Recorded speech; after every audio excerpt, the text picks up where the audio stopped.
Par exemple, la parole de Dieu dit que vous devez pardonner à vos ennemis, que vous devez pardonner à ceux qui vous blessent, qui vous font du mal, qui vous exploitent et qui vous traitent injustement et inéquitablement. Eh bien, Dieu vous dit de faire ça pour votre bien. Il ne s'agit pas de ce que vous faites pour vos ennemis. Dieu vous dit de pardonner pour votre bien. Vous vous rendez service à vous-même quand vous pardonnez, car si vous pardonnez, vous n'aurez plus tout ce supplice au-dedans de vous. Vous ne passerez pas votre vie fâché contre quelqu'un qui s'amuse quelque part et se fiche pas mal de ce que vous ressentez. Vous ne passerez pas votre vie exaspérée à cause de quelqu'un qui a déjà décidé ce qu'il va faire. Vous pouvez aller de l'avant et vivre la vie que Dieu veut que vous viviez et mettre vos ennemis entre les mains de Dieu. Eh bien, il y a une liberté. J'ai détesté mon père pendant des années parce qu'il avait abusé de moi sexuellement dans mon enfance. Je n'étais pas libre. Quand votre cœur est rempli de haine et d'amertume et de colère et de ressentiment, vous n'êtes pas libre.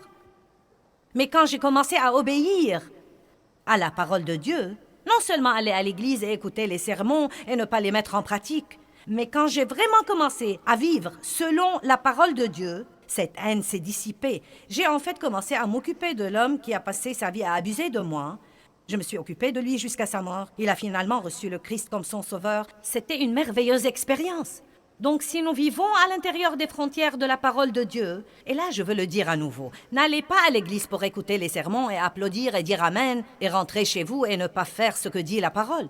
Nous devons faire ce que dit la parole de Dieu, sinon elle ne va pas travailler dans notre vie.